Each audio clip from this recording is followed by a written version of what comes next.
दोस्तों, कुरान पाक की सूरह तलाक की आयत 12 के अंदर अल्लाह पाक फरमाते हैं, वो अल्लाह ही तो है जिसने 7 आसमान पैदा किए और ऐसी ही ज़मीनें जिनमें इसके हुक्म उतरते रहते हैं, ताकि तुम लोग जान लो कि अल्लाह ताला हर चीज़ पर कादिर है और ये कि वो अपने इल्म से हर चीज़ पर अहाता किए हुए है।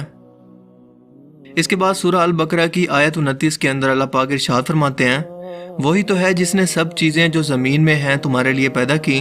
फिर आसमान की तरफ मुतवज्जे हुआ तो इसको ठीक 7 आसमान बना दिया और वो हर चीज़ से खबरदार है। इन आयत मुबारक से ये वाज़ेह हो जाता है कि वो आसमान जिसे हम अपनी ज़ाहिरी आंखों से आज देख रहे हैं वो महज एक आसमान तक महदूद नहीं है, बल्कि बिल्कुल इसी तरह के और इसी से मिलते जुलते 7 आसमान या कायनातें मौजूद हैं जो हमारी नज़रों और सोच से बहुत बहुत दूर हैं। बिल्कुल इसी तरह से 7 ज़मीनों का भी जिक्र किया गया है जो एक साहिब अकल शख्स के दिमाग में ये सवाल ज़रूर पैदा कर सकती हैं कि तय बतय 7 आसमानों से और 7 ज़मीनों से दरअसल मुराद क्या है। क्या वाकई हमारी इस कायनात के जैसी कई और कायनातें भी वजूद रखती हैं जहाँ पर इंसानों जैसी या कोई भी और मखलूक वजूद रखती है और यहाँ पर अल्लाह ताला के अहकामात भी नाजिल होते हैं जो कि हमारी मौजूदा कायनात से बिल्कुल अलग और जुदा हैं, या फिर इससे मुराद ज़मीन के गिर्द मौजूद कुदरती हिफाजती तहें जैसे कि ट्रोपोस्फेयर, स्ट्रेटोस्फेयर, मेजोस्फेयर, थर्मोस्फेयर, ज़मीन का कुदरती मैग्नेटिक फील्ड या फिर ओजोन लेयर वगैरह हैं जो कि हमारी ज़मीन को हर लम्हा खला से आने वाले बैरूनी खतरात से बचाती हैं और ज़मीन पर ज़िंदगी के वजूद को कायम रखने के लिए इंतहाई ज़रूरी हैं। जहाँ तक आसमानों की बात है तो इस बात के अंदर कोई शक नहीं कि 7 आसमानों से मुराद हमारे आसमान जैसे 6 और जहां भी हैं जिसका वाज़े तौर पर जिक्र कुरान करीम के अंदर कई मकामात पर किया गया है। कुरान करीम के अंदर 250 से ज़्यादा मकामात पर आसमान का जिक्र किया गया है, जैसा कि सूरह अन-नबा की आयत 12 के अंदर अल्लाह पाक इरशाद फरमाते हैं, और हमने तुम्हारे ऊपर 7 मजबूत आसमान बनाए।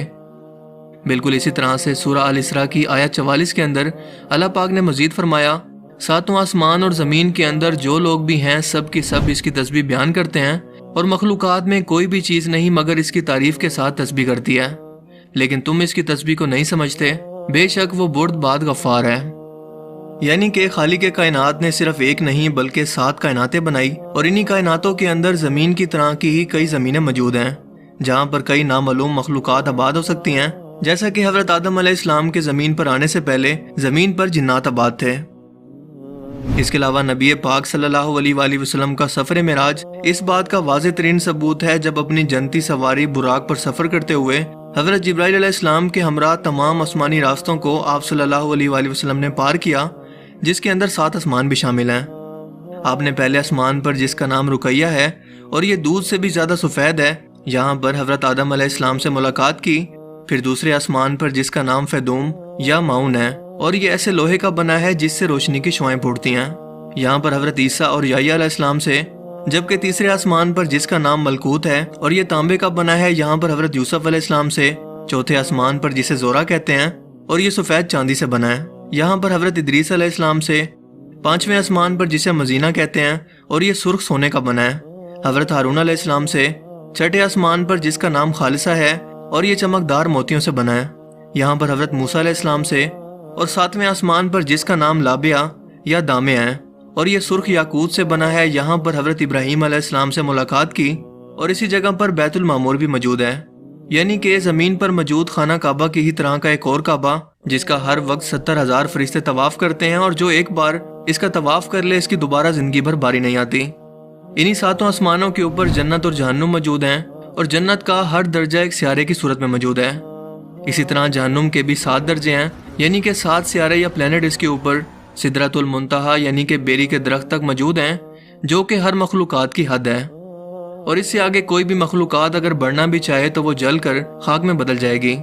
लेकिन अल्लाह के रसूल सफ़र मेराज पर इससे भी आगे तशरीफ़ ले गए और हज़रत जिब्राइल अलैहिस्सलाम इस दरख्त के पास ये कहकर रुक गए कि ऐ अल्लाह के रसूल, ये मेरी हद है, अगर मैंने इससे एक कदम भी आगे बढ़ने की कोशिश की तो मेरे पर जल जाएंगे। सिदरतुल मुंतहा के ऊपर अल्लाह ताला का अर्श मौजूद है जो कि ज़मीन और आसमान या इस पूरी कायनात का अहाता किया हुआ है। क़यामत के रोज़ हर जिंदा चीज़ को फना होना है, इसलिए जन्नत और जहन्नुम को 7 आसमानों से अलग या जुदा बनाया गया है, क्योंकि क़यामत के बाद भी वो कायम रहेंगी। दोस्तों, कुरान करीम की जिन आयात के अंदर आसमानों के बाद ज़मीन जैसी 7 ज़मीनों का जिक्र मौजूद है, इससे मुराद ज़मीन की तह में मौजूद कोई लेयर्स नहीं है, मसलन क्रस्ट, मेंटल और कोर वगैरह, बल्कि इन्हीं आसमानों में ज़मीन जैसी कई और ज़मीनें भी मौजूद हैं, और इन आयात के अंदर ज़मीन का हवाला देने का मतलब ये है कि वहाँ पर भी हमारी अर्थ की ही तरह कोई ज़िंदगी मौजूद हो सकती है, और ये ज़िंदगी किस सूरत के अंदर मौजूद है हम कुछ नहीं जानते।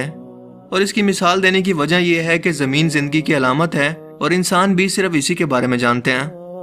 जब इंसान की मौत का वक्त करीब आता है तो इसकी रूह को हर एक आसमानी दरवाजे से गुजार कर आलम अरवाह के अंदर ले जाया जाता है, जहां पर क़यामत तक आने वाली रूहें इंतजार करती हैं। हर एक आसमानी दरवाजे पर निगहबान फरिश्ते इस रूह का हसब नसब पूछते हैं और फिर इसे इस दरवाजे से गुजरने देते हैं। जैसा कि सफर मेराज पर हज़रत जिब्राइल अलैहिस्सलाम ने नबी पाक सल्लल्लाहु अलैहि वसल्लम का हर एक आसमान पर तारुफ करवाया और इन निगहबान फरिश्तों ने खुशामदीद कहकर दरवाजे खोल दिए। हदीस मुबारका के अल्फाज हैं कि पहले आसमान के मुकाबले में दूसरा आसमान इतना बड़ा है जैसे किसी सहरा के अंदर एक अंगूठी मौजूद हो। एक बड़े सहरा के अंदर मौजूद एक अंगूठी की हैसियत क्या हो सकती है, यकीनन आप भी इसका अंदाजा लगा सकते हैं, यानी कि ना होने के बराबर। इसी तरह मजीद फरमाया कि दूसरा आसमान पहले आसमान के मुकाबले में इतना बड़ा है कि दूसरे आसमान को सहरा समझ लो और पहले आसमान को एक अंगूठी जो इस सहरा के अंदर मौजूद है। और इसी तरह से सातों आसमानों के बारे में आपने यही बयान किया कि इन सातों आसमानों के अंदर हर एक आसमान दूसरे आसमान से साइज के अंदर नाकाबिले यकीन हद तक बड़ा है, जिसके ऊपर अल्लाह का अर्श मौजूद है, और अल्लाह का अर्श इतना बड़ा है कि 7 आसमान इसके सामने सहरा में पड़ी हुई एक अंगूठी के साइज के बराबर हैं। इसी बात को आज साइंस मल्टीवर्स थ्योरी कहकर कुछ इस तरह से इसकी वजाहत करती है कि हमारी इस कायनात जैसी कई और कायनातें भी मौजूद हैं जो एक दूसरे से जुदा और अलग अलग हैं। इस पर दुनिया के सभी साइंटिस्ट यकीन रखते हैं, जिसे मशहूर कॉस्मोलॉजिस्ट डॉक्टर एलन गुथ ने न्यूमेरिकल कैलकुलेशन से साबित किया और बताया कि जिस कायनात को हम अब तक सब कुछ समझ रहे थे वो दरअसल हमारी इस पूरी कायनात का एक छोटा सा टुकड़ा भी नहीं है, जिसे हम ऑब्जर्वेबल यूनिवर्स कहते हैं, बल्कि असल कायनात यानी कि नॉन ऑब्जर्वेबल यूनिवर्स इसके मुकाबले में 3 × 10 की पावर 23 टाइम्स गुना बड़ी है। यानी कि ऐसी कायनात जिसे हम ना तो देख सकते हैं, ना ही इसका मुशाहिदा कर सकते हैं और ना ही कभी इसे देख पाएंगे। ऑब्जर्वेबल यूनिवर्स जिसका हम अब तक मुशाहिदा कर पाए हैं, इसका साइज है 46.5 बिलियन लाइट ईयर, जिसे अगर डॉक्टर एलन के मुताबिक एक्चुअल यूनिवर्स के साइज यानी कि 3 × 10 की पावर 23 से मल्टीप्लाई करें तो पहले आसमान का असल साइज सामने आता है, जो कि 4.28 × 10 की पावर 23 बनती है। यानी कि एक आसमान से दूसरे आसमान तक की दूरी, जहां तक पहुंचने का वक्त नापने के अंदर शायद वक्त का पैमाना ही कम बढ़ जाए, जहां तक इंसान पहुंचने का तसव्वुर भी नहीं कर सकता। बल्कि हकीकत तो यह है कि वो अपने करीब तरीन चांद पर भी जाने के काबिल नहीं हो सका। 7 आसमानों पर पहुंचने के बारे में सोचना तो किसी बेवकूफ़ी से कम नहीं।